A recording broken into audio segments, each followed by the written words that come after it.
Alors que nous vivons en France une période de confinement liée au Covid-19, Gaël et moi avons décidé de poursuivre le podcast à notre manière en l'adaptant à cette situation unique. Oui, notre capacité de résilience est mise à rude épreuve. L'ancien système montrant clairement ses limites, n'est-ce pas finalement une chance que la vie nous donne de ralentir ? Si rester chez soi s'avère être la norme, cette situation nous amène plus que jamais à prendre le temps, notre temps, à remettre du sens dans notre quotidien, à tester de nouveaux modes de fonctionnement plus responsables. Bref, à nous réinventer. Nous avons tous les deux préféré voir et vivre cette période comme une opportunité. Alors, quel meilleur moyen d'approfondir cette idée qu'en redonnant la parole à nos anciens interviewés eux-mêmes et à découvrir de nouveaux aventuriers. Leur activité économique est-elle impactée ? Comment s'adaptent-ils au quotidien ? Quels outils ont-ils mis en place dans leur entreprise et dans leur vie ? Chaque semaine, nous échangeons avec ces aventuriers et aventurières de la vie, passés précédemment sur le podcast, ainsi que quelques nouveaux. Les discussions ayant été réalisées à distance, le son peut vous paraître moins qualitatif que d'habitude. La situation oblige, le matériel s'adapte aussi, et avec le sourire. Nous vous souhaitons une belle écoute, en espérant qu'elle vous apporte des outils, du réconfort, du sourire, du lien et du sens. Portez-vous bien et continuez à nous soutenir sur les plateformes d'écoute en notant 5 étoiles le podcast et en nous laissant vos chouettes commentaires. Salut Jérémy! Salut Laura! Je suis super contente de t'avoir pour cette interview. J'espère que tu vas bien. Enfin, j'espère. Déjà, comment tu vas en fait ? Parce que j'espère que tu vas bien, mais est-ce que tu vas bien ? Eh ben, je vais très bien. On est le 22 avril, il fait très beau à Rennes, où je suis à l'intérieur comme tout le monde. Alors, on parlera du confinement après, parce que l'idée, c'est quand même pas de faire, heureusement ou malheureusement, je sais pas, un podcast sur ça, mais c'est quand même la réalité, donc de toute façon, on va en parler. Moi, je suis super contente de t'avoir sur le podcast. Ça faisait quelques temps avec Gaël qu'on y pensait. On a essayé à plusieurs reprises de se voir entre Rennes, parfois un peu Paris et Lyon. Et finalement, c'est à distance que nous ferons cette interview. Mais voilà, le plus important pour nous, c'était de partager quand même un moment avec toi. Donc, merci déjà d'avoir pris le temps et de prendre le temps nous sommes mercredi, en pleine semaine pour intervenir sur le podcast. Donc, merci à toi. Merci à vous, Jérémy, est-ce que dans un premier temps, est-ce que tu peux nous dire en fait qui es-tu ? Voilà, qui est Jérémy ? Et est-ce que tu peux te présenter ? C'est libre, il y a pas de filtre, sois toi-même, libère-toi, pas de dossier. Mais non, je vais danser devant le micro, mais ça se verra pas. Ça s'entendra peut-être, non, ce sera très bien. Donc voilà, qui es-tu ? Et puis est-ce que tu peux te présenter, voilà, avec tes mots et ta personnalité ? Très bien. Eh ben, Jérémy, moi j'ai 28 ans. Je me trouve à Rennes et il se trouve que je suis breton, né entre Rennes et Saint-Malo, que tu connais bien. Je suis toujours beaucoup en Bretagne, mais aussi tu mentionnais Lyon et Paris, puisque je travaille pour une entreprise qui s'appelle L'Accordé, qui normalement s'occupe de tous les gens qui ne peuvent pas travailler seuls chez eux. Je pense que ça parlera en ce temps-ci. Une espèce de coworking dont je parlerai après. Puis à côté de ça, moi j'aime beaucoup de choses, voyager, lire, la géopolitique, la philo, la science, les apéros, mais je pense que bah comme bon breton, si tu veux, c'est jusqu'à là, c'est tout à fait normal. C'est biberonné à la naissance. Un peu de chouchen par-ci, un peu de chouchen par-là. Bon, sinon. Voilà. Jérémy, tu parlais des espaces de coworking. Qu'est-ce que tu parlais de l'Accordé surtout. Qu'est-ce que l'Accordé ? Pourquoi ce nom ? Et voilà. Et c'est quoi l'aventure ? Quand est-ce que tu les rejoins ? À quel moment de ta vie ? Est-ce que tu peux nous en parler un petit peu plus ? Ouais. L'aventure de l'accordé, elle commence en 2011 avec ses cofondateurs qui sont partis en partie depuis, avec une idée et un besoin qui est toujours le même aujourd'hui et qu'on vit tous en ce moment, qui est celui de pas travailler seul dans son métier, mais seul également au quotidien, physiquement. Donc, ça s'adresse principalement à des indépendants, des entrepreneurs, des salariés en télétravail, qui vont vouloir retrouver une ambiance conviviale, un cadre d'échange et de l'entraide au niveau pro et perso pour avancer sur leur projet. L'accordé est né à Lyon en 2011, je le disais, avec un puis plusieurs espaces connectés les uns aux autres. Et moi, j'ai rejoint l'aventure pour développer la communauté croissante de l'accordé en Bretagne. Donc, c'est là que je suis revenu à Rennes après des études de commerce et de philosophie à Paris. Donc, en ouvrant un espace à Rennes, puis un autre à Nantes, où il y en a maintenant 2 d'ailleurs. Je mets bien sûr Nantes en Bretagne. Bien entendu. Et depuis maintenant 1 an et demi, j'ai eu la chance de pouvoir travailler pour l'accordé dans son ensemble, donc les 11 espaces et les 16 collègues que j'ai maintenant dans l'équipe, en tant que dirigeant, sous une forme un peu particulière, puisqu'on essaie d'avoir une organisation la plus horizontale, collaborative possible. Mais c'est du coup une mission qui m'amène à normalement beaucoup me déplacer entre nos différentes villes, Rennes, Nantes, Paris, Lyon et Annecy. Ok. Donc tu commences, tu rejoins l'aventure, comment ça se passe? Tu rejoins l'aventure en tant que salarié avec une mission bien précise de développer le pôle en fait Bretagne avec Rennes et Nantes. Si je comprends bien, c'est bien ça? C'est bien ça, sur une mission qu'on pourrait dire classique de business développement, Ok. d'ouvrir et puis de trouver les premiers coworkers, de se connecter à l'écosystème également. Parce que nous, c'est vraiment quelque chose qui compte pour nous, de travailler avec nos confrères, les autres espaces de coworking, les autres lieux au sens large dans la ville qui font vivre les différents, les associations, les collectifs. Mm-hmm. Et toutes les structures d'accompagnement à l'entrepreneuriat, parce qu'on a une forte dimension entrepreneuriale à l'accorder, à la fois dans la façon dont on va accueillir nos membres et les événements qu'on va leur proposer. Et donc, il y a un travail à ce niveau-là d'agir en collectif, à la fois au sein de l'accordé, mais aussi dans la ville. Ok. Donc, en fait, tu n'étais pas que chargé de développer la communauté du pôle Bretagne. Toi, ta mission, c'était vraiment d'implanter l'accordé en Bretagne. C'est ça. C'est à la base le métier de phare à l'accordé, on l'appelle couteau suisse. Oui. C'est à la fois un métier t'as un vrai couteau suisse, toi. de gestion de lieu, de développement à tout niveau, y compris commercial, de notoriété, de communication. Donc maintenant, c'est un peu moins le cas. Je suis un peu moins centré sur un espace. Je suis vraiment sur l'ensemble de l'équipe. Mais on est tous très polyvalents et je pense de toute façon, c'est le cas pour tous les projets entrepreneuriaux. Ok. Donc ta mission de départ, finalement, elle a été autant de repérer des lieux dans lesquels tu pouvais implanter une future cordée que de développer une communauté et d'attirer des entrepreneurs ou des salariés indépendants pour venir travailler à la cordée.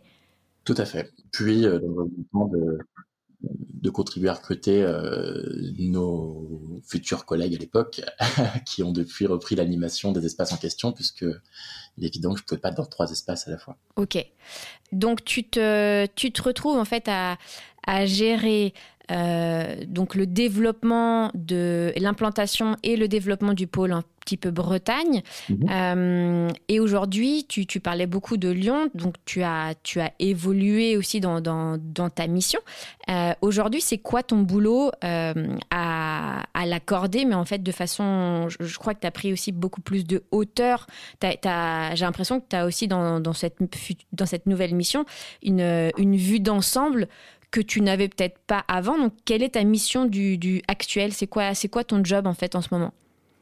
J'ai plusieurs missions. Je glissais tout à l'heure le fait que j'ai une mission de direction, mais c'est vraiment quelque chose qui, dans notre organisation, me prend entre 10 et 30% de mon temps. C'est beaucoup plus un travail au niveau du cadre global, la façon dont les décisions vont être prises, parfois de faire quelques arbitrages là où les collègues ou les personnes concernées peuvent pas prendre les décisions directement. Mais dans l'ensemble, moi, je vais avoir des missions opérationnelles qui sont aujourd'hui globales, mais qui sont pas nécessairement décisionnaires, sur de l'économique, du financier, du travail stratégique également, du lien entre les équipes. Là, je vais être très mobilisé sur la gestion de crise avec des collègues, évidemment. C'est une période un peu particulière aussi. Aller questionner également nos pratiques en communication. Ouais, moi, j'aime toucher un peu à tout et aller là où c'est nécessaire suivant les moments. Ok. En termes de pouvoir de décision, est-ce que ton rôle t'amène à prendre seul les décisions ? Est-ce qu'il y a comment ça se passe la prise de décision au niveau des espaces de coworking, l'accordé ? Ouais. Ça dépend vraiment du sujet. Le principe de base qu'on essaie de s'appliquer le plus possible, c'est celui de l'autogouvernance. Ça veut dire, on peut mettre d'autres mots, la subsidiarité, l'horizontalité, la démocratie locale dans un autre monde. Mais l'idée que c'est les personnes qui sont le plus proches du terrain, qui décident de ce qui est pertinent pour elles. Pour ça, concrètement, pour nous, ça veut dire que dans un espace donné, s'il est géré par une personne, avec une communauté, c'est cette personne-là qui va prendre la plupart des décisions importantes pour cette communauté.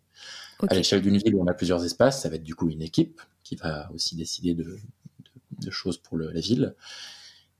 Et c'est le cas également pour des missions support, que ce soit de la gestion financière, sociale, de la communication. Évidemment, ça c'est une première chose en termes de prise de décision pure, mais il y a un deuxième principe dont on s'est inspiré, qui a cours dans beaucoup d'organisations qui essayent d'avancer de manière collaborative, qui est celui de la sollicitation d'avis, c'est-à-dire être très clair sur le fait qu'il y a une ou deux personnes qui prennent des décisions à un moment donné, mais on encourage fortement le fait de demander de l'aide, des avis, des opinions, de se faire challenger là-dessus, en ayant conscience qu'on suit ou pas les avis, on n'est pas obligé de suivre les recommandations, mais du coup, ça instaure une forme de confiance, y compris sur la transparence dans laquelle les décisions sont prises. Et c'est quelque chose que j'essaye de m'appliquer personnellement, mais une grosse partie de mon travail consiste aussi à donner des avis quand on me le demande. Bien sûr, sachant que je ne suis pas décisionnaire. Ok, donc ça veut dire qu'en fait, il y a donc 11 espaces, tu disais, 11 espaces l'accordé. Dans chacun de ces espaces, il y a en fait une personne ou une équipe en fait, qui gère cet espace. Formellement, il y a un équivalent temps plein par espace. Dans les villes où on a plusieurs espaces, à Nantes on en a 2, à Lyon on en a 6. Dans les faits aujourd'hui, les cordées, on appelle comme ça nos espaces, les cordées sont gérées en binôme. Une partie de la semaine une personne, une autre partie une autre personne. C'est quelque chose qu'on expérimente depuis maintenant 8 mois pour essayer d'avoir plus de créativité dans l'animation et dans la gestion. Ok, cool. Donc ça veut dire qu'en fait, elles prennent vraiment leurs décisions, les binômes prennent leurs décisions, on va dire en interne, mais peuvent te solliciter ou d'autres personnes aussi pour prendre certaines décisions. Ok, je pensais que c'était vraiment, ça remontait forcément et que c'était toi qui prenais toutes les décisions. J'avais du mal à imaginer comment tu pouvais... Non, pas du tout. Il y a certains sujets sur lesquels je vais être vraiment plus décisionnaire qui sont, par exemple, des très grandes enveloppes au niveau financier. Financière, bien sûr. Dans la période actuelle, pour plusieurs raisons. La première, c'est que on n'est pas dans une situation où on est très rentable et du coup, on peut tout faire. Donc, à un moment donné, il faut une vision précise du maximum où on peut aller. Et après, chacun discute sur tel projet ou pas, et on discute de la priorité, mais amener cette forme de priorisation, en tout cas, c'est mon rôle de la questionner et de donner un maximum à certains moments, en particulier maintenant. Et une autre raison, c'est qu'on essaye d'articuler ça, cette organisation décentralisée vers l'autogouvernance, avec le fait qu'on a aussi des actionnaires D'accord. qui sont de différentes natures, et il faut articuler la prise de décision horizontale avec une forme plus classique également de gouvernance. Et donc moi, je suis aussi cette courroie de transmission à ce niveau-là. Quand tu parles d'actionnaires, est-ce que ce sont principalement des actionnaires locaux? Je pense surtout à à la Bretagne où justement, alors je sais pas comment ça se passe à Lyon, mais c'est quand même très, on aime bien quand même favoriser aussi comment dire, des gens du coin, que ce soit des Rennais ou Bretons plus large. Ça c'est déjà une autre question. Mais est-ce que ce sont des actionnaires locaux ou est-ce que ça peut vraiment être au niveau national? Alors, l'histoire de l'actionnariat de l'accordé a été locale, mais à Lyon, au début. D'accord. Donc, les cofondateurs ont choisi Lyon à l'époque pour lancer l'accordé et s'y sont installés. Alors, depuis, la cofondatrice est toujours dans l'équipe, mais elle vit toujours à Lyon, mais n'est plus dirigeante. D'accord. Et le cofondateur est parti vivre au Canada, donc on peut dire qu'il est tout à fait local. Suite à ça, sont arrivés un groupe d'investisseurs privés, des business angels, comme on les appelle dans le milieu lyonnais. Donc c'est local de Lyon à nouveau, à l'époque où l'accordé n'était que lyonnaise. Puis en 2015, et ça a coïncidé avec mon arrivée dans l'équipe, l'entrée de la Caisse des dépôts et consignations. Un des bras armés de l'État en matière d'investissement. Donc là, on peut dire que c'est national et ça venait soutenir d'ailleurs le développement au niveau national ou en tout cas multirégional, notamment en Bretagne. Donc on a aujourd'hui cette diversité qui reflète pas tout à fait la diversité de nos implantations. Oui. Mélange de local et de national. Donc en fait, un investisseur privé qui est basé à Rennes ne peut pas investir sur un développement ou un investisseur, un actionnaire breton ne pourrait pas, un investisseur breton ne pourrait pas investir uniquement pour la région Bretagne.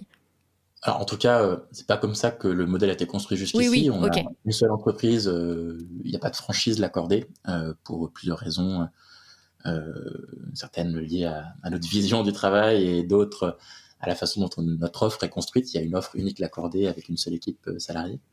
Mais de fait, oui, on peut pas ouvrir en investissant seulement sur un espace. Ok. Tu parlais de 11 espaces, de 16 collègues. Moi, j'adore le terme que vous utilisez pour ceux qui viennent travailler à l'accordé, puisqu'on parle des encordés. Est-ce que tu sais, est-ce que tu as les chiffres en tête? Combien y a-t-il d'encordés, donc déjà à Rennes, mais combien y a-t-il d'encordés au niveau français, au niveau du territoire? Alors ça tombe bien, j'adore les chiffres. C'est bien pour ça que je te les pose. Nombre d'encordés, on doit être autour de 850 actuellement. D'accord. Dont 650 à Lyon et une cinquantaine à Rennes. Ok. Ouais, donc en fait, Lyon représente... À Lyon, il y a combien d'espaces? C'est 4, hein, je crois. Il y a 6 Il y en a 6, ok. Donc en fait, Lyon représente quand même le plus gros pôle. C'est vraiment la base de l'accordé en termes de développement aussi et de nombre d'encordés. Oui, ça a tendance à diminuer puisque, je disais, on a ouvert notre deuxième espace à Nantes récemment, en octobre dernier. Donc, le nombre de membres augmente à Nantes également.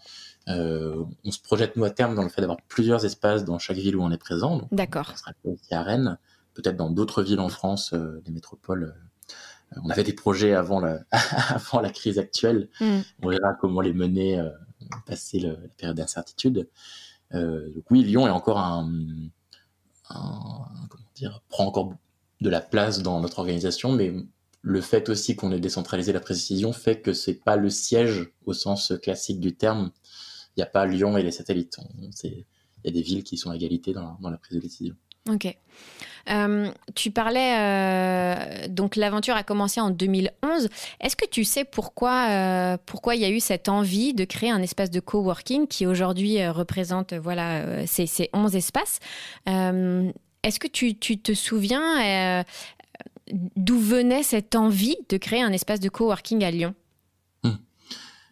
L'esprit, c'est le même qu'aujourd'hui et c'est le même qui a présidé à la naissance du coworking en général dans le monde. 2011, c'est vraiment les débuts en France notamment. C'est vraiment l'idée de pouvoir se retrouver tout simplement de manière authentique aussi, de pas s'embarrasser des codes d'une certaine vision de l'entreprise classique. On peut pas dire ce qu'on pense, on peut pas échanger librement, on peut pas changer de métier quand on le souhaite. Enfin, c'est une forme de liberté également, liberté dans son métier, liberté dans la façon de travailler au quotidien, liberté dans le fait de pouvoir aussi venir ou pas. Ça, c'est toujours un pilier de l'accordé. On a la particularité d'avoir une offre dans laquelle les gens viennent quand ils le souhaitent avec leur badge. Donc on n'est pas obligé de venir 24/24 tous les jours, tous les mois. Et de pouvoir en fait y prendre ce qu'on veut et d'y apporter aussi ce qu'on veut. Les deux sont extrêmement importants. Et cette vision d'une communauté très forte, mais en même temps qui est pas enfermante, qui reste très ouverte, et d'ailleurs c'est une grosse partie de notre métier un peu invisible, c'est de la garder dynamique et ouverte, parce qu'une communauté qu'on laisse, on va dire en roue libre, finit par se refermer sur elle-même naturellement. C'est un groupe de potes, hein. Et c'est super intéressant, mais c'est pas notre métier. Donc c'est ça qui a créé l'Accordé. Pas que l'Accordé, hein, il y a d'autres confrères qui ont cet esprit-là, qui avaient cet esprit-là pour certains. Et rapidement, l'idée, ça c'est l'esprit, l'idée aussi d'avoir un impact fort. C'est la raison pour laquelle on a très vite voulu créer plusieurs espaces, d'une part à Lyon, puis dans plusieurs villes en France, puisque le fait d'avoir une communauté qui dépasse les 30-40 membres liés à un espace, ça apporte encore plus de choses, que ce soit une ambiance conviviale où on peut faire des événements encore plus intéressants, des sorties, des apéros, des expos, des jeux. Ça apporte une joie encore plus grande. Et au niveau pro, la force du réseau, Bien sûr. Tu la connais. C'est incroyable, et en particulier dans la période actuelle, on le voit en particulier pour les entrepreneurs et indépendants, s'aider dans sa communication, dans son commercial, dans sa gestion de crise, ou juste du soutien moral dans les périodes compliquées. En fait, il y a beaucoup de gens qui sont seuls, en tout cas se perçoivent comme seuls, puisqu'en fait, il y a plein de ressources partout, mais il faut souvent le petit coup de pouce, le petit coup de pied au cul parfois aussi, qui dit, mais en fait, demande de l'aide, on est là pour ça, et regarde, ça se passe bien. Regarde, moi j'ai fait ça il y a 2 ans et ça s'est bien passé. Donc ça garantit rien en termes de résultats, hein. De toute façon, c'est toujours à chacun de mener son projet, mais on est là pour jardiner, pour cultiver cet écosystème bienveillant pour nos moments. Mais c'est exactement, enfin, je comprends tout à fait ce que tu dis. Pour t'avoir rejoint et être resté à quelques reprises à l'Accordé de Rennes, j'ai pu quand même pas mal observer aussi les encordés qui étaient là. Et même si tout le monde travaille vraiment hyper sérieusement avec son ordi, son casque, etc. J'étais toujours fascinée. Oui, bien sûr. Mais j'ai vu les deux. C'est-à-dire, j'ai vu la pause déj, j'ai vu le moment où tout le monde traîne un peu la patte pour retourner bosser. Mais en même temps, quand tout le monde bosse et qu'il y a quelqu'un a, je sais pas moi, un problème informatique ou une question, etc., j'ai vu en fait des échanges se créer, des entrepreneurs se lever pour demander un coup de main, un conseil, pour même aller voir, te voir toi, ou je sais que Claire aussi était présente. Et j'ai trouvé ça en fait émouvant, dans le sens où c'est pas parce qu'il y a un lieu que finalement, ou un lieu dans lequel il y a du monde, qu'on peut se sentir moins seul. Là, en l'occurrence, ça l'était. Les gens faisaient vraiment l'effort d'aller échanger avec d'autres, que ce soit après ils se connaissaient, en tout cas ceux qui étaient là se connaissaient déjà, mais c'était chouette de voir ça. Il y avait pas de peur d'aller demander ou déranger. C'était, est-ce que je peux te déranger quelques minutes pour parler de ça? Et la personne, hyper ok et hyper franche, disait, je finis ça, je reviens te voir. Et il s'isolait, tu vois, un petit peu plus loin du groupe. Et j'avais trouvé que c'était un beau moment. C'était beau à voir. C'était une solidarité, une entraide. Donc moi, c'est vraiment ce que je retiens de l'Accordé, en tout cas à Rennes, puisque c'est vraiment celle que je connaissais le mieux. Donc ça, c'était très chouette à voir. Est-ce que tu parlais de la période actuelle. Comment vous faites pour prendre... Est-ce que vous prenez des nouvelles? En fait, est-ce que les binômes locaux prennent des nouvelles de leurs encordés? Est-ce que c'est possible de le faire? Est-ce qu'il y a... Comment, en fait, avec la période actuelle, comment les cordées s'organisent, en fait, au niveau local? On a eu plusieurs phases. La première phase, évidemment, ça a été celle de la gestion de crise qui nous a conduit à fermer nos espaces, qui ne sont pas considérés comme des commerces vitaux. Et de toute façon, il n'y aurait personne, évidemment, à la période actuelle. Donc, ça nous a pris, je pense, une bonne semaine de la transition. On a dû malheureusement mettre au chômage technique une partie de notre équipe. Donc ça a bouleversé la façon dont on pouvait ou pas se rendre disponible, forcément, puisque l'organisation est plus en droit de demander du travail, même si c'est pas comme ça qu'on fonctionne d'habitude, mais philosophiquement, ça change un peu la donne quand même.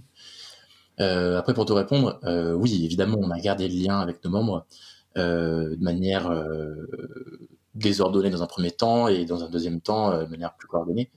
Ce qui veut dire qu'on a beaucoup de membres qui ont envie de continuer de proposer des événements à distance ou qui ont envie d'en bénéficier. Et du coup, chaque semaine, on a, je pense, facilement une quinzaine d'événements à distance sur l'ensemble des cordées qui sont programmés officiellement. D'accord. Soit qu'on relaie, soit qu'on organise. Nous, on s'est attaché particulièrement aux indépendants et aux entrepreneurs sur leurs besoins dans la période actuelle, notamment financiers, mais pas que, pour soit leur répondre, soit les mettre en lien avec d'autres membres, d'autres encordés, et qui peuvent les aider, puisque c'est quand même souvent notre valeur ajoutée, c'est pas de répondre directement nous-mêmes, mais de les mettre en relation. Ça reste vrai aujourd'hui. Et donc on prête une attention particulière à ceux qui sont pas les plus présents non plus. C'est le cas quand il y a des espaces physiques, mais là on peut pas voir les gens, donc on sait que pour les dernières personnes arrivées dans la communauté, peut-être qu'elles osent moins demander, donc on essaie d'aller voir les personnes dont on estime qu'elles ont le plus de besoins. On a la chance depuis longtemps d'avoir investi on a un réseau social interne qu'on a appelé le Refuge, pour rester dans la thématique de l'accordé, dans lequel on peut retrouver un annuaire de l'ensemble des membres de l'accordé avec leurs compétences, une petite bio, un mur d'annonces où on peut poser des questions, des recherches, des besoins, qui est très actif en ce moment, à tout niveau, que ce soit pour l'entraide liée au coronavirus, que ce soit sur de l'entraide sur les mesures du gouvernement, que ce soit des gens qui veulent investir dans leur travail de fond pour être prêts pour la reprise, ou les trucs les plus cons possibles sur des jeux en ligne auxquels jouer ou des blagues. Donc ça a questionné aussi notre utilisation de cet outil-là. On a utilisé Discord également pour parler dans une salle vocale avec nos membres. Et ça vient nous questionner beaucoup, puisque nous, notre métier, ça reste quand même de l'animation de communauté en physique, et de dire aux gens, venez, le physique, ça compte, ne restez pas seul chez vous, et même s'il y a plein de choses à distance, c'est le physique, il n'y a que ça de vrai. C'est toujours ce qu'on pense. Donc, je pense pas qu'on se transformera en entreprise d'animation de communauté à distance. Néanmoins, on progresse quand même dans ce domaine-là, tout en ayant hâte de retrouver les gens en physique et nous en témoigner aussi. Bien sûr. J'étais en train de... Je voulais rebondir sur ce que tu étais en train de dire par rapport au confinement. Tu parlais de chômage technique sur tes 16 collègues. Est-ce que c'est la moitié qui a été mis en chômage technique? Est-ce que tu peux nous dire à peu près combien sur ton équipe, combien se retrouve en chômage technique et combien finalement se retrouve à continuer à animer la communauté? Alors, on est sur l'aspect formel, on est 17 salariés, puisque 17, ok. Je gère de direction, je suis aussi salarié. Il y a 15 personnes au chômage technique et 2 ETP, dans les faits 3 personnes sur 2 ETP qui continuent officiellement de travailler dans la période. Ça, c'est l'aspect officiel. Donc, j'espère que la directe n'écoutera pas la suite de ce que je vais dire. Mais a priori, il y a dialogue en ce moment. Dans les faits, une grande partie des autres collègues, alors pas tous, mais une grande partie a toujours envie et les moyens, puisqu'il y a beaucoup de gens qui ont des enfants et qui n'ont pas les moyens de contribuer, notamment dans l'animation de communauté. Donc il y a des gens qui travaillent de fait tout en étant en chômage technique. D'accord. D'eux-mêmes. Et c'est chouette aussi. Et c'est pas cadré, mais c'est comme ça qu'on fait. Est-ce que tu considères que vous avez trouvé un petit peu votre rythme de croisière quasiment 3 semaines, 1 mois après le début du confinement? Ou est-ce que tu considères que en fait, chaque jour est un apprentissage, que vous essayez d'expérimenter et de vous réinventer un petit peu aussi chaque jour pour répondre soit aux besoins en fait, de la communauté, soit pour tester de nouvelles choses? Comment Comment tu vois ça?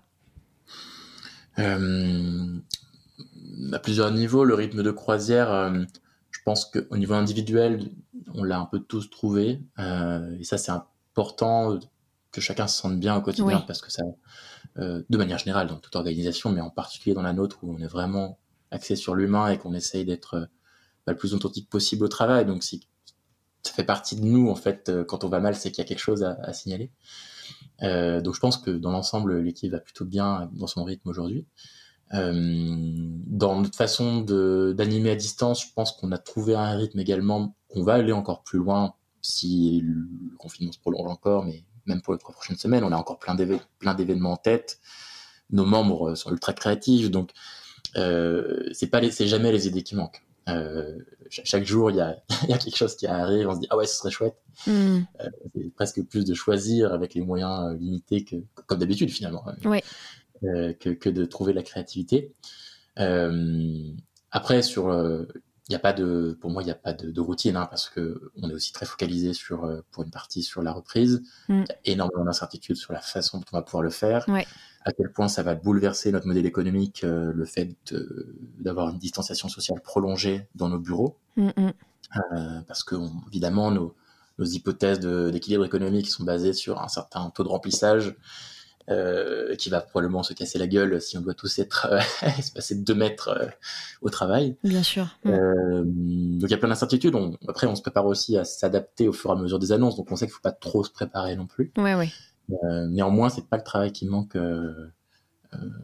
Et j'en rigolais il y a quelques jours. On pourrait rajouter 1 mois de confinement, il y aura du travail. Il y a toujours du travail. Tu parlais des encordés tout à l'heure. Est-ce que ce sont souvent les mêmes profils qui viennent s'inscrire dans des espaces de coworking? Est-ce que tu as remarqué depuis plusieurs années que les profils évoluent? Quel type finalement quelles sont ces personnes qui viennent travailler dans des espaces de coworking aujourd'hui? Alors, nous, on a un positionnement de base qui est toujours vrai aujourd'hui, qui est le fait d'être assez généraliste dans les personnes qu'on vise. Alors, évidemment, je dis généraliste, on s'adresse à des personnes qui viennent travailler avec plutôt un ordinateur, hein, il n'est pas un atelier partagé, ni autre type de matériel mutualisé. Donc, elles ont ça de commun. Après, aujourd'hui, en 2020, il y a quand même beaucoup de gens qui, à un moment donné dans leur travail, pas nécessairement tout le temps, mais ont besoin d'un ordinateur. Ouais. Donc, aujourd'hui, on est très divers, la communauté. Il y a autant le freelance, graphiste qui vient de se lancer que l'entrepreneur dans l'immobilier depuis 4 ans, que le salarié en télétravail pour une association ou une grande entreprise à l'étranger, que la personne en reconversion qui se donne 6 mois pour explorer plusieurs pistes, a besoin de challenger ses idées, ses projets, mais de rencontrer du monde et puis de prendre un peu de temps pour elle aussi. Que des gens sous différents statuts qui sont dans des coopératives d'activité.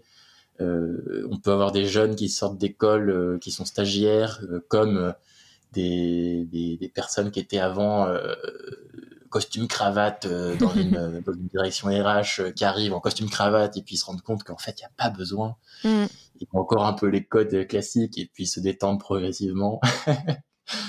On a 40% de femmes aussi. C'est pas mal. On tient et ouais.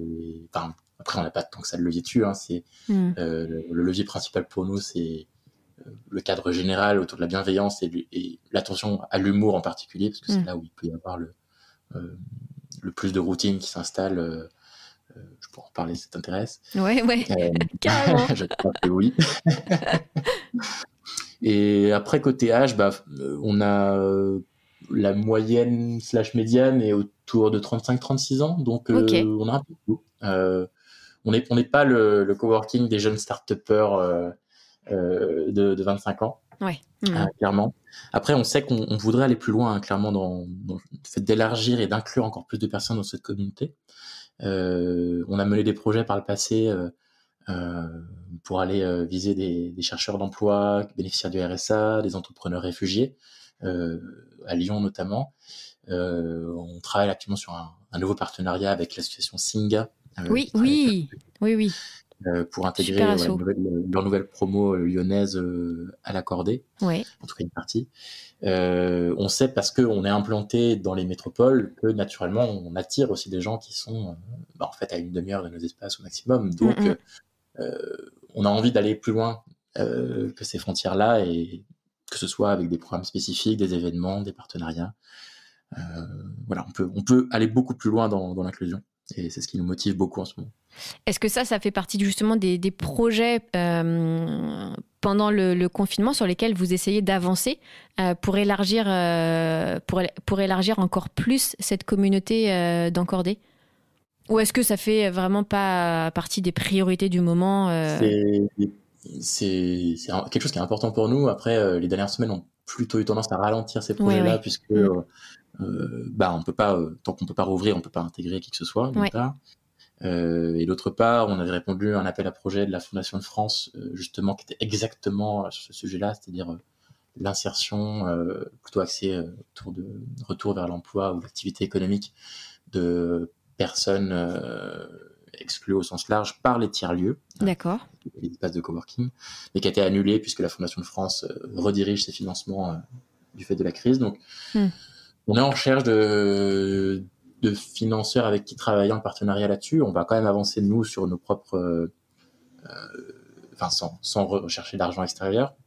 Avec vos propres leviers. On pouvait s'appuyer sur un petit, pas beaucoup d'argent, mais de quoi payer un peu de coordination pour notre partenaire Singa, par exemple. Oui. Et nous aussi, on veut lancer les tarifs tremplin dans les faits, inférieurs à ce qu'on pratique d'habitude. D'accord. On sait qu'on peut le faire jusqu'à un certain point, c'est-à-dire jusqu'à un certain nombre de personnes, sans que ça mette en danger le modèle économique. Mais si on veut vraiment élargir et même aller au-delà de l'accorder, parce que c'est quelque chose qui pourrait être valable pour d'autres espaces, d'autres communautés, on sait qu'il faut à un moment donné des dispositifs un peu cadrés dans le temps et avec des financeurs. Voilà, avis aux amateurs qui nous écoutent. Si oui, exactement, l'appel est lancé. Bon, tu m'as tendu une perche tout à l'heure, mais moi je veux absolument qu'on revienne, qu'on reparle tu parlais de l'humour et de la place de l'humour, donc je te laisse la parole sur ça, parce que tu sais à quel point j'aime rire, donc j'ai très envie d'en savoir plus. C'est une opinion personnelle, et à la fois je pense qu'elle transfuse beaucoup notre métier. L'humour, c'est un marqueur de beaucoup de choses. Déjà, si tu viens à l'accorder et que tu rigoles pas une fois dans la journée, au moins, je dis une fois, mais je suis gentil, c'est qu'il y a quelque chose qui s'est mal passé.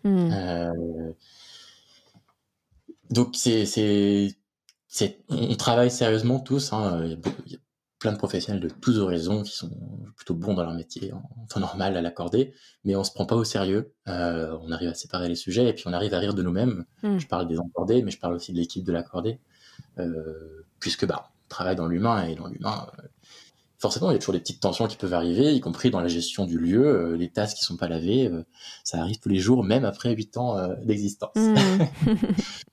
Donc pas se prendre au sérieux, c'est quand même plutôt chouette pour vivre au quotidien. Et après, l'humour, dans la façon dont l'humour fait aussi partie des choses auxquelles faire attention, mais je dis faire attention plutôt desquelles prendre soin. Parce que d'une part, ça se cultive, et il peut y en avoir plusieurs formes, et tout le monde n'a pas le même humour. Donc c'est important pas forcément de créer un consensus, mais en tout cas de savoir s'arrêter quand il le faut. Je vais pas refaire la phrase je crois que c'était des proches, on peut rire de tout, pas que n'importe qui, mais en tout cas peut-être pas à n'importe quel moment. Et nous, on va être particulièrement vigilants sur l'humour qu'on dit, plutôt le dit humour sexiste, évidemment, parmi d'autres, mais en particulier celui-là, puisque c'est des sillons culturels que beaucoup de personnes, et les hommes en particulier, ont, même les plus éduqués et d'entre nous, et même parfois parce qu'on pense être plus éduqués, on pense qu'on n'est pas touché par ça, parce que au fond, bien sûr que je suis féministe, bien sûr que je crois en l'égalité, regardez mes collègues sont des femmes. Et c'est une blague, détends-toi, et je pense que ceux qui s'intéressent au féminisme voient très bien de quoi je parle. C'est important pour nous d'apporter la pédagogie là-dessus, parce qu'on sait, évidemment qu'une fois, c'est jamais grave en tant que tel, mais nous, on est responsable de la culture, de la communauté et du lieu au quotidien, 7 jours sur 5 jours sur 7 dans les faits, toute l'année. Et avec l'expérience, on sait que c'est une accumulation de petits marqueurs comme ça qui fait une culture, une ambiance, et le fait que, là je parle de l'humour sexiste, mais pour une femme, peut-être, au fil du temps, elle va peut-être moins venir, elle va peut-être moins oser parler, peut-être moins oser rire d'autres types de blagues, ou faire elle-même des blagues qu'elle jugerait pas pertinentes. Peut-être qu'elle va confirmer les biais qui sont et l'humour sexiste qui peut avoir lieu. Donc c'est quelque chose dont on fait extrêmement attention et qui peut justifier parfois des petits recadrages.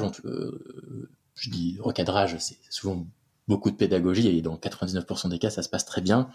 Et je dis ça, l'essentiel des membres de l'accordé ont jamais eu besoin de recadrage à ce niveau-là, mais c'est les petits éléments lesquels on fait vraiment attention, et qui peut d'ailleurs être un marqueur dès la première rencontre d'une personne qui vient visiter l'espace. À la fois l'humour et la façon parfois d'utiliser une forme de second degré aussi. Oui, bien sûr. Le premier amateur de second degré, donc j'ai dû moi-même me surveiller à plusieurs reprises dans l'histoire de cette entreprise. Mais quand tu parles d'apporter de la pédagogie, est-ce que dès le départ, vous avez une sorte de charte et de manifeste ? Est-ce que c'est chacun est vigilant en fait, en ouvrant un petit peu ses oreilles et en regardant un petit peu ce qui se passe ?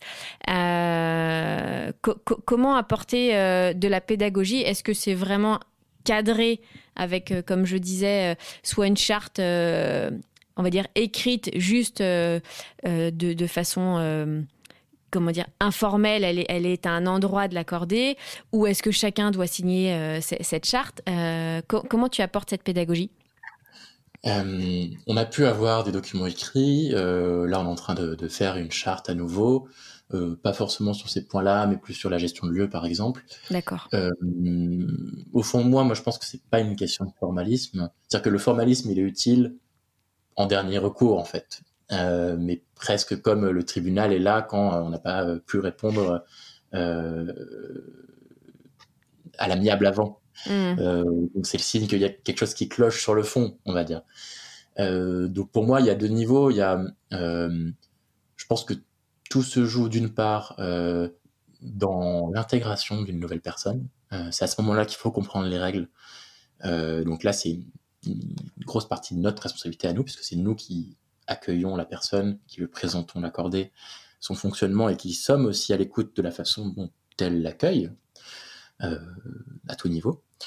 Mais évidemment, ça a l'air facile dit comme ça, mais une personne de l'équipe de l'accordé a en tête, et donc aussi en charge mentale, entre 50 et 100 membres en fait. Bien donc, sûr. C'est pas toujours facile de suivre tout le monde, et c'est pas non plus l'objectif d'être Big Brother non plus. Et heureusement, donc, il y a le deuxième levier qui est l'exemple des autres membres, ce qu'on appelle la pression par les pairs. C'est quel modèle est mis en avant, quel exemple m'est donné. Et si moi je fais une blague vaseuse, alors pas vaseuse, parce que les blagues vaseuses c'est quand même cool, mais une blague qui peut être considérée comme limite un peu sexiste, mais qu'il n'y a aucun retour, et que les gens me regardent, ouais bah ça craint un peu, tu le fais une fois, tu le fais deux fois, puis après tu t'arrêtes, parce qu'en fait c'est pas comme ça que tu vas être reconnu, et après tu vas trouver une autre manière d'être apprécié. En tout cas, j'espère que l'accordé et la communauté va d'elle-même en fait intégrer cette personne, mais sur d'autres vecteurs que son humour de merde. C'est pas grave d'avoir un humour pas apprécié, il y a d'autres qualités chez les gens aussi. Oui, donc en fait, quand quelqu'un veut s'inscrire à l'accordé, il n'y a pas de... Comment dire, il n'y a pas de recrutement. En fait, vous vous basez aussi beaucoup sur la confiance, vous vous présentez, et en fait, vous faites confiance à cette personne pour lui donner les bonnes règles dès le départ.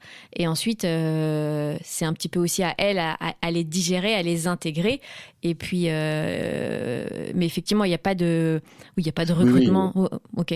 Alors, dans l'ensemble, quand même, la plupart des gens comprennent très vite, sont déjà... on n'a pas le monopole de l'entraide et de la bienveillance à la base, donc il y a plein de gens qui même nous apportent encore plus d'inspiration que ça. Et oui, même la plupart des gens qui viennent déjà visiter l'accordé sont déjà convaincus, pour la plupart. On les repère très vite, en tout cas celles qui viennent juste pour un bureau, au sens de j'ai vu que vous étiez juste tel prix et moi j'ai besoin juste de ça et je veux surtout parler à personne. De toute façon, je veux des bureaux fermés. Et de toute façon, je monte à l'étage. Donc, on les renvoie aussi vers quand on sent que ça va pas convenir, on essaye de renvoyer vers d'autres, soit des confrères, d'autres espaces, soit d'autres aussi. Il y a des bureaux privés très bien pour ces personnes-là, en fait. C'est juste pas le même boulot. Mais alors, comment justement tu viens d'évoquer le fait de sentir un petit peu le besoin d'une personne qui vient visiter l'accordé, soit tu sens que ça va vraiment être c'est exactement ce qu'elle recherche de par sa personnalité, soit elle recherche vraiment un bureau ou une autre ambiance et dans ces cas-là tu l'orientes vers des confrères. Comment l'accordé aujourd'hui se démarque-t-elle finalement de la concurrence? Parce que tu parlais de 2011 tout à l'heure, qui a été en France, alors dans le monde, mais en France, le début des espaces de coworking, ils ont pondu partout. Donc, comment se démarque l'accordé aujourd'hui par rapport à ses concurrents? C'est une super question. Comme diraient les politiques, merci pour votre question, ça me fait le temps de réfléchir. Moi, j'aime bien dire ce qu'en disent nos membres, en fait, parce que c'est la valeur reconnue par les membres, c'est la première, c'est vraiment ce côté communauté, partage entre elles, convivialité. Ça veut pas dire qu'on ne le retrouve pas ailleurs, mais c'est quelque chose qu'on retrouve particulièrement à l'accordé et pour laquelle on nous remercie, pour lequel on vient ou on revient aussi à l'accordé, parce qu'il y a des gens qui sont allés à l'accordé, qui ont testé autre chose à un moment donné parce qu'ils avaient envie de changer, parce que c'était moins cher, parce que plein d'autres raisons. Puis après, ils se sont dit, en fait, l'accordé, j'aimais bien aussi. Donc, j'y reviens en partie, totalement. C'est cette ambiance très, très conviviale et dans laquelle on sait qu'on peut compter les uns sur les autres au niveau pro qu'au niveau perso, sans que ce soit étouffant, en fait. Ça, c'est la première chose qu'on nous reconnaît. Après, moi je le pense, même si ça se voit moins localement, mais le fait qu'on ait réussi à grandir et avoir aujourd'hui, je disais, 11 espaces, 850 membres et 17 salariés dans l'équipe, ça nous permet quand même de faire plus de choses, d'être plus robuste aussi. Et dans la période actuelle, je croise les doigts pour une crise, mais de pouvoir vraiment plus nous focaliser sur ça aussi et de pas devoir malheureusement comme beaucoup de petits espaces et petites communautés s'éparpiller dans plein d'autres activités pour arriver à boucler les fins de mois. Donc en fait on dure, nous ça fait 8 ans et demi maintenant, on est toujours là et ça nous permet d'aller beaucoup plus loin dans cette communauté qui continue de grandir et ce qu'on propose à nos membres.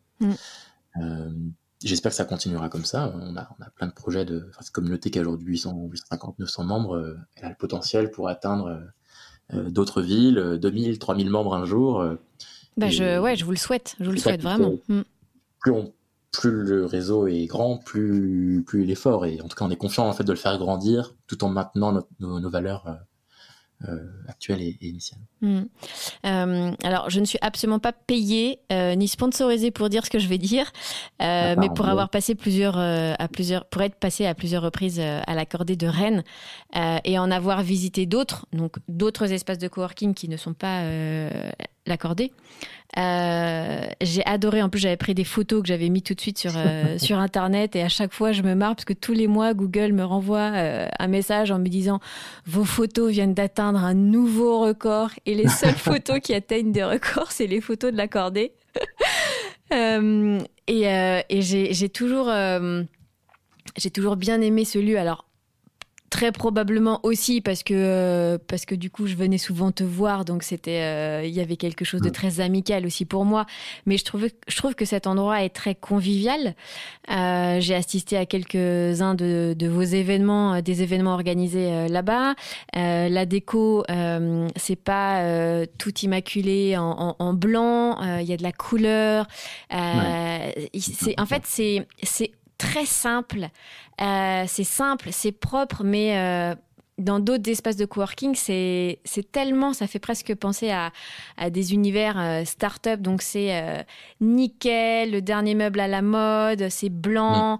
Limite, tu n'oses même pas déposer ton ordinateur de peur de laisser une rayure. Tu vois, alors que l'accordé, je dis pas que tu y vas et que tu peux faire tout ce que tu veux, etc. Mais il y a quelque chose qui te détend, en fait. Qui te met dans l'ambiance très rapidement. En plus, le cadre est chouette dans le sens où vous êtes quand même à côté de la place des Lys. Enfin, c'est très bien situé. Et moi, je me souviens vraiment...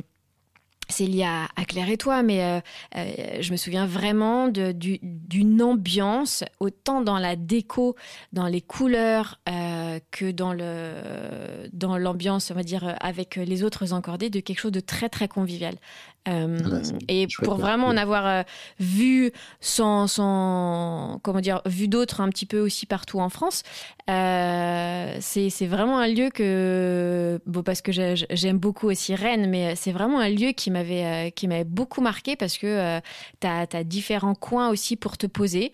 T'es sur ta chaise, mais en gros tu peux te poser aussi dans une autre salle où il y a des poufs, tu peux faire tes réunions, tu peux monter à l'étage. Il y a vraiment, selon ton humeur, selon ta fatigue, t'as presque des endroits différents pour te poser. Tu peux échanger sans déranger les autres. Moi, c'est vraiment un lieu que j'aime beaucoup et je prends souvent plaisir à regarder quelques photos de l'époque. Donc voilà, quand je repasse à Rennes, je pense que j'y retournerai parce que c'est vraiment... En tout cas, Rennais, Breton, vous êtes de passage à Rennes ou même Parisien, vous êtes de passage à Rennes, vous cherchez un lieu, foncez à l'Accordé, c'est hyper bien placé et puis l'équipe est très très chouette. Donc voilà, c'était la petite minute, non pas promo, parce qu'encore une fois, l'Accordé ne sponsorise pas encore le podcast, mais c'était vraiment un témoignage amical, mais vraiment sincère, parce que c'est vraiment un lieu que j'aime beaucoup. Là, c'est important de... Merci, c'est chouette. Et c'est typiquement le genre de témoignage qui fait qu'on sent qu'on fait les bonnes choses, qu'on est heureux de faire le métier qu'on fait.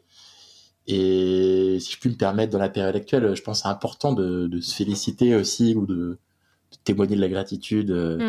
D'ailleurs, j'aimerais que tu me refélicites à nouveau. D'ailleurs, non, je Laura, super. Non, t'as raison, surtout dans la période actuelle. Ouais. Mais n'en ayons pas honte. Et en fait, de pouvoir aussi assumer ça, moi, je trouve ça super chouette. Il n'y a rien de plus beau à voir. Ouais, vous avez, il y a vraiment eu du gros boulot de fait. Moi, je le vois très humblement, en fait, surtout de très très loin, on va dire, parce que je t'ai surtout connu pour développer le pôle Bretagne, et quand je vois aujourd'hui, voilà ce que tu fais et comment toi aussi tu as évolué, ça va être la minute, on se lance des fleurs. Attendez, on n'a pas fini. J'ai préparé un poème. Moi, je voulais quand même savoir un petit truc. Est-ce qu'il y a, dans tes souvenirs, je sais que tu as une très très bonne mémoire, est-ce qu'il y a une anecdote ou une rencontre, quelque chose de vécu que tu aurais vécu en fait grâce à l'accordé? Que ce soit une anecdote ou une rencontre en particulier, quelque chose de vraiment dont tu te souviens et qui t'a marqué. Le problème, c'est pas que je m'en souvienne, c'est que moi, ça m'arrive toutes les semaines, ça. Bon, alors, je sais pas, une récente ou quelque chose vraiment, que ce soit lié à l'humour ou une rencontre vraiment soit qui t'a ému, soit qui t'a fait beaucoup rire, une rencontre qui aurait pu changer, je sais pas, ou représenter un tournant. Je sais pas, quelque chose qui vient à l'esprit. Ça peut être très récent, hein, on n'est pas obligé de remonter très très loin. Il y a eu plusieurs tournants dans mon histoire à l'accordé. Il y a eu un gros tournant quand les cofondateurs ont annoncé, qui étaient dirigeants, ont annoncé qu'ils voulaient se retirer du projet, en tout cas au niveau de la direction. C'est là que il y a eu beaucoup d'interrogations en équipe sur comment on fait pour la suite, que notamment on a réorganisé l'entreprise à tout niveau, y compris sur qui est dirigeant, et avec un collègue basé à Lyon, Hugo, on a été nommé à ce poste-là d'une certaine manière. Mais du coup, c'était aussi la rencontre, c'est un peu la minute promo, mais de quelqu'un d'autre, avec un auteur qui s'appelle Frédéric Laloux, que certains peut-être connaissent déjà, qui est un chercheur, ex-consultant chez McKinsey, mais chercheur aujourd'hui, qui a écrit un bouquin qui s'appelle Reinventing Organizations, et qui a mis des mots sur beaucoup de choses que je pensais ou que je pressentais ou sur lesquelles je travaillais déjà auparavant à l'Accordé et même avant dans mes autres projets ou études, sur alors à la fois une synthèse de beaucoup de pratiques collaboratives, libérées, horizontales, tout ce qu'on veut, d'autres entreprises super intéressantes. Je vous recommande le bouquin de toute façon dans tous les cas. Mais au-delà de ça, un message qui est très bien écrit et très bien formulé sur c'est possible. C'est pas simple, mais allez-y, embarquez-vous dans l'aventure humaine en fait. Et je vais paraître ultra cuculapraline, hein, mais cette confiance dans l'autre et qui passe par la confiance en soi, moi c'est vraiment quelque chose que j'ai cultivé, que je cultive tous les jours encore à l'Accordé. Il y a eu ce gros moment, on a en équipe découvert ça. En tout cas, on a mis des mots là-dessus en 2017-2018 et ça a été très très fort en termes de refondation de l'esprit de l'entreprise. Là, dans la période actuelle, pour te donner une autre réponse, c'est marrant en fait. Moi, je redécouvre des collègues avec qui je travaillais déjà, évidemment, mais la période actuelle, il faut toujours y voir les opportunités, tout ça. Hein. Je ne vais pas refaire les inspirations du moment qu'on voit tous sur LinkedIn, mais on peut cultiver des nouveaux versants. Moi, je donnerai pas de nom, mais je suis très content de pouvoir découvrir une nouvelle façon de travailler avec des collègues alors que ça fait 3 ans qu'on bosse ensemble, quoi. Ah, c'est cool. Donc en fait, c'est une période aussi qui t'amène à complètement les redécouvrir. Ah oui. Et puis ça me questionnait moi aussi sur l'essentiel. Enfin, ça vient recentrer sur qu'est-ce qui est important de faire en fait par rapport à la raison pour laquelle on est tous ensemble, que ce soit l'équipe, mais aussi nos membres. Et après, moi, des belles rencontres, je peux t'en parler vraiment toutes les semaines. Et franchement, il y a des soirs où je me couche, je dis mais quand même, je fais un métier génial. C'est génial ça. Si j'étais pas moi, je serais jaloux de moi. Minute auto. Non, c'est cool. Je crois que c'est un message que j'aimerais entendre chez tant d'entrepreneurs et même pas que des entrepreneurs, chez toute personne de notre entourage. C'est d'entendre quelqu'un qui se dit non mais en fait j'ai de la chance en fait. Encore aujourd'hui, j'ai fait des super rencontres, j'adore ma vie, je suis chanceux. Et de s'endormir avec ça en se disant limite si c'était pas ma vie je serais jaloux, c'est génial parce que c'est comme si tu avais la foi que tu avais, la foi avec sans aucun sens religieux, hein, mais cette foi en les relations humaines, en l'aventure humaine. D'ailleurs, t'aimes bien c'est le nom du podcast, mais en l'aventure humaine, cette foi t'amenait à finalement concrétiser des nouvelles rencontres et du coup tout est super lié par rapport à ton activité. T'es content de te lever travailler, t'as des nouveaux challenges, t'as un vrai couteau suisse. Donc finalement, tout ce que tu as construit ces dernières années, en fait, tout a du sens. Tout prend du sens quasiment... non, tout a du sens tous les jours, mais ça continue en fait finalement dans les projets que vous êtes en train de mener, vous êtes en train de construire, tout est lié, c'est de l'humain. Tu parlais tout à l'heure de l'association Singa et de vos projets, notamment avec que ce soit des réfugiés ou des pas des entrepreneurs mais des chômeurs, etc. Il y a ce lien humain.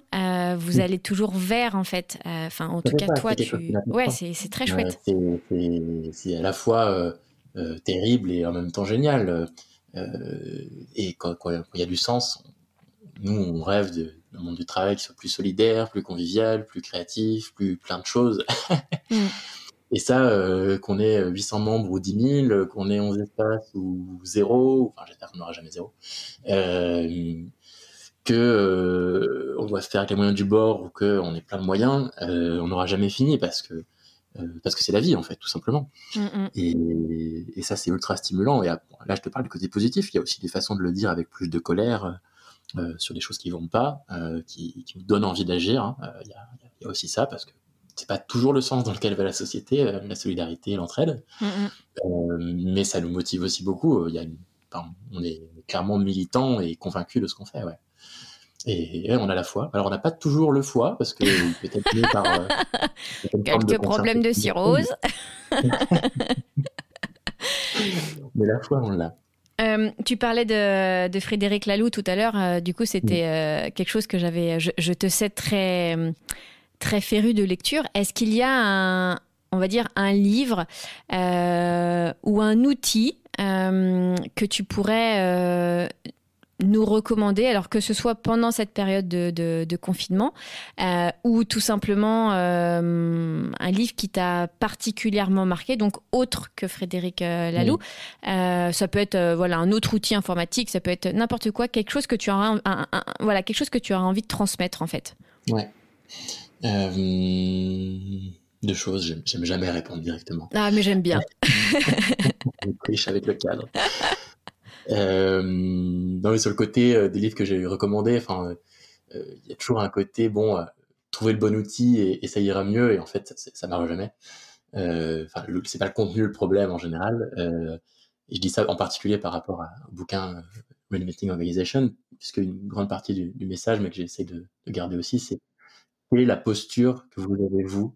Je parle en particulier dans les gens qui sont dirigeants ou ont des postes à accréditer selon la société. Qu'est-ce qui est important pour vous? Après, vous allez choisir des lectures qui vont confirmer ou questionner ça, mais la question de la posture individuelle est super importante. C'est plutôt ça, moi, que j'invite à creuser en ce moment. C'est plutôt une question de personne à qui échanger que le bouquin à lire. Oui, d'accord. Que ce soit du coaching, des amis, des collègues ou autres. Voilà, je mets le message promotionnel de côté. Et un bouquin que j'ai envie de recommander en ce moment, le bouquin Bienvenue en incertitude de Philippe Silberzahn, qui, si je dis pas de bêtises, est chercheur et prof à l'EM Lyon, qui travaille beaucoup sur qui a repris les théories américaines sur la façon dont l'entrepreneuriat fonctionne, et donc en particulier sur la façon dont on peut créer ou même agir en période d'incertitude. Donc c'est valable pour les entrepreneurs, mais dans la période actuelle, c'est évidemment valable pour tout le monde. Et donc je trouve les écrits particulièrement pertinents actuellement sur est-ce qu'on peut prévoir, est-ce qu'il est pertinent de prévoir, est-ce que nos prévisions sont pas vouées à l'échec structurellement dans le monde actuel. Et je trouve les principes qui donnent sur l'entrepreneuriat, sur l'effectuation, un mot un peu barbare, mais qui est très intéressant, très pertinent pour agir en mettant un peu à distance justement tous les a priori conceptuels qu'on peut avoir, les réflexes de prévision qu'on a tous, mais de recentrer sur l'action et sur le présent. Je pense que c'est plus jamais que nécessaire, et ça m'inspire beaucoup. Est-ce que, justement, tu parles, là on est en train de parler de livres ou de conseils, tu parlais de la posture. Est-ce que ce sont des moments qui peuvent être intégrés à l'accordé? Est-ce que vous échangez sur, non pas des bons procédés, mais ou des livres, des coups de cœur? Est-ce que ça fait partie comme ça Parce que nous, on est très, très friands sur le podcast. On demande souvent à nos aventuriers de nous conseiller un livre coup de cœur ou quelque chose qui les a beaucoup marqués. Est-ce que vous, est-ce que vous, à l'accordé, vous avez des moments où ça peut être une newsletter ou en interne, avec le refuge, est-ce que vous avez un partage comme ça de ressources ou d'outils qui peuvent servir en fait à tous les encordés? Oui, alors ça se fait au fil de l'eau, de manière récurrente, en fait, tous les jours, soit à l'oral, quelqu'un qui en parle. Les newsletters, oui, on met souvent en avant des choses qui nous ont paru intéressantes, ou qui ont paru intéressantes aux encordés, et qui sont d'ailleurs pour beaucoup même produites par les encordés, parce qu'on a la chance aussi d'avoir des membres qui sont dans le milieu de l'accompagnement aussi, au changement, Ok. management, au coaching, tout ça. Pas que, hein, mais même, enfin, mais aussi en avant d'autres contenus. En équipe, nous on partage beaucoup de choses au quotidien sur les différents outils. On essaye de prendre une pause dans notre organisation et de faire une halte d'équipe en physique. C'est important pour nous aussi parce qu'on est quand même dans 5 villes différentes. Notre métier, c'est de se voir en physique, mais on se voit pas nous-mêmes tous en physique. Donc, de se retrouver régulièrement. Alors c'est assez irrégulier, mais c'est au moins 2 à 3 fois par an. D'accord. Et après, ça peut être des événements qu'on organise sur le sujet. À Lyon, on a eu un cycle d'événements qui a interrompu autour de la coopération, par exemple, qui était créé et animé par un de nos membres, qui est facilitateur / accompagnateur / coach. Couteau suisse, quoi. On est tous couteaux suisses de tout. Heureusement. En tout cas, je pense qu'il faudrait plus de généralistes. Bref. Donc oui, ça se retrouve aussi sur nos événements, en fait. Dès qu'on peut organiser un échange avec une organisation, une asto, quelqu'un qui nous paraît intéressant, ça peut être un quart d'heure au déj, ça peut être un événement le soir, ça peut être plein de choses. On le fait moins sur c'est pas forcément des gros événements qui sont retransmis en ligne, parce que jusqu'ici, c'était en physique. C'est en train de changer là actuellement, puisqu'on s'adapte et on fait tout à distance. Peut-être que ça va du coup avoir un impact sur nos futurs événements post-confinement. Il est possible qu'il y ait une partie qui se maintienne à distance. Mais oui, enfin, surtout nous on a quand même une grosse partie de nos membres qui se sont questionnés ou se questionnent sur le sens de leur travail. Et si c'est pas le cas, au début de leur arrivée à l'accorder, ils vont forcément y être confrontés du fait des discussions qui ont lieu.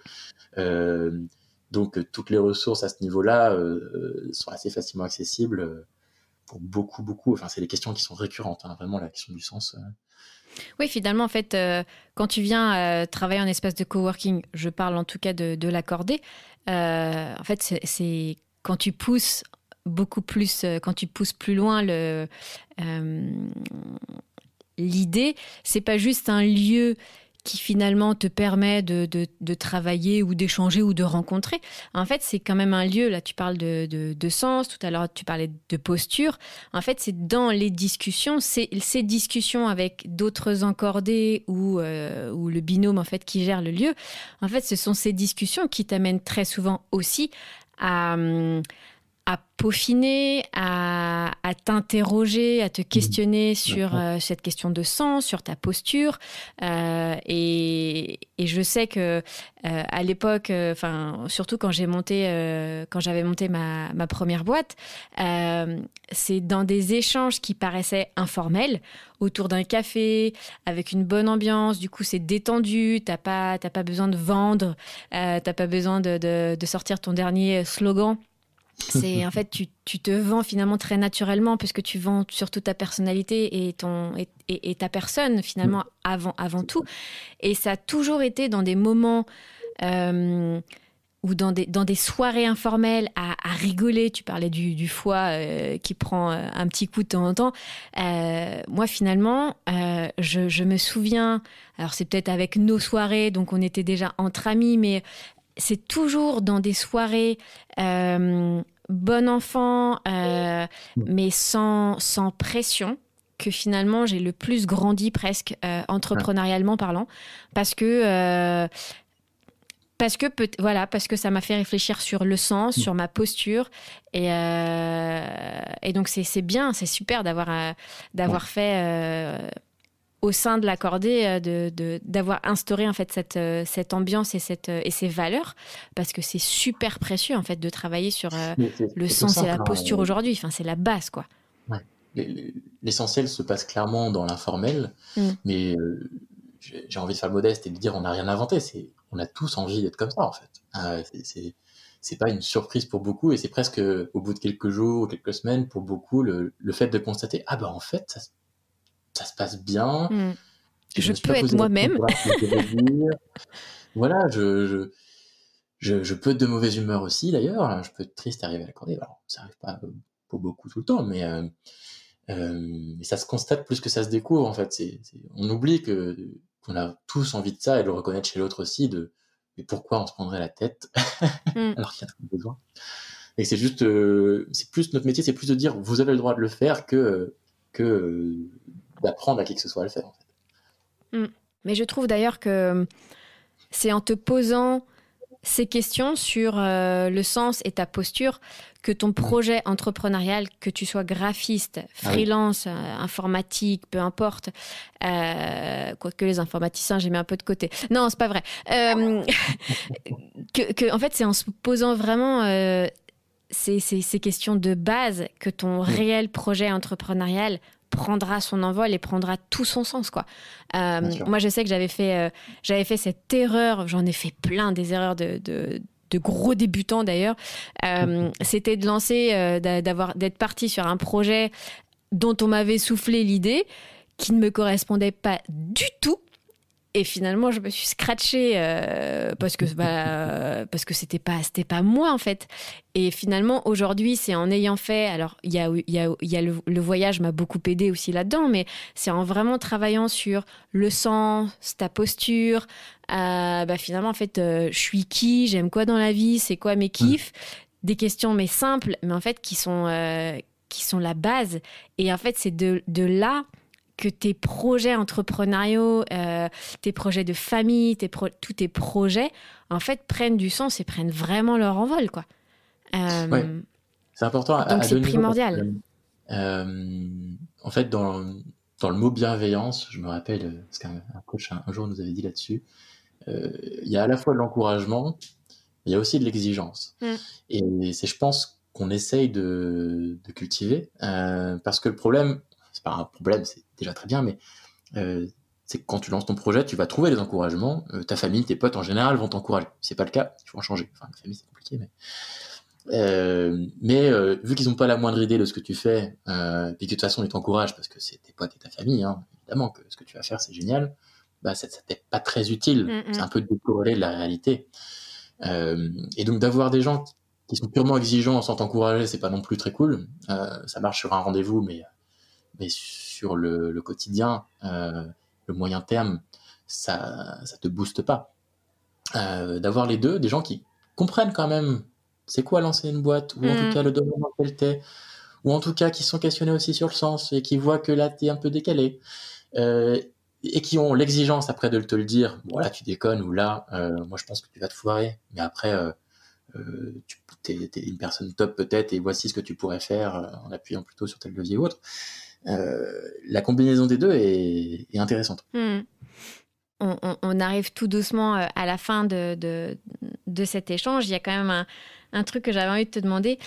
Quelle aventure, quelle prochaine aventure, qu'elle soit humaine ou un voyage reste pour moi une aventure humaine. Donc, ça peut être vraiment... tu mets ce que tu veux derrière cette expression. Quelle prochaine aventure tu aimerais et tu kifferais vraiment réaliser ? Justement, peut-être, est-ce qu'en plus, c'est une aventure que tu as déjà en tête depuis quelque temps, ou est-ce que c'est avec ce confinement et toute cette période un petit peu particulière, est-ce que ça t'a donné une nouvelle idée ? Mais en gros, c'est quoi la prochaine aventure qui te ferait kiffer ? C'est pareil, il y en a une par semaine. Le problème quand on est passionné et engagé, c'est que c'est vrai. déjà dedans, tu vois. Donc si je réponds l'accordé, je triche de certaine manière. Tu as le droit, j'accepte. Non, mais je te réponds quand même sur l'accordé. Il y a tellement de choses qu'on peut pousser plus loin, et que ce soit aller toucher plus de monde, une communauté qui grandisse en tant que telle, c'est un projet de ouf. Que ce soit demain accueillir des publics différents, inclure davantage, ce serait tellement beau.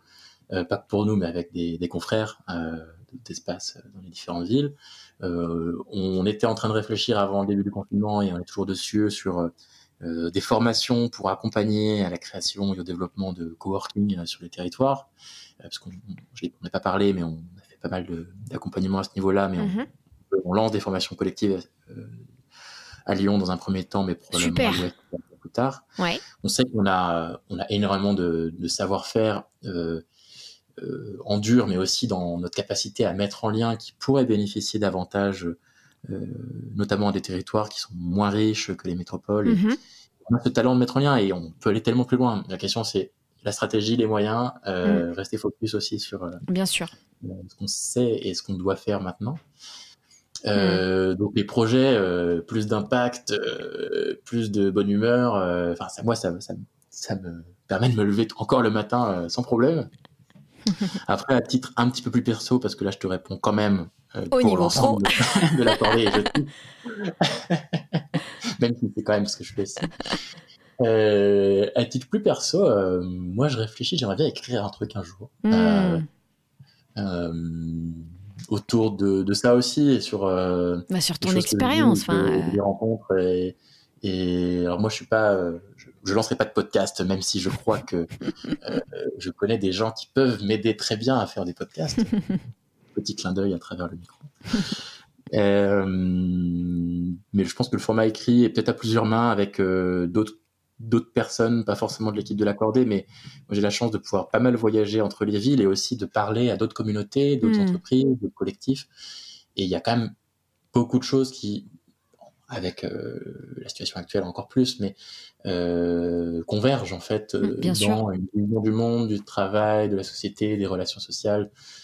Et ouais, j'aurais envie de me poser et de faire une pause aussi un jour là-dessus. Alors c'est extrêmement contradictoire avec le fait que je suis complètement à fond à côté. Donc, oui, mais le week-end, tu peux être aussi à fond sur tes projets perso et puis la semaine à fond sur l'accordé, tu vois. C'est qu'une question d'organisation.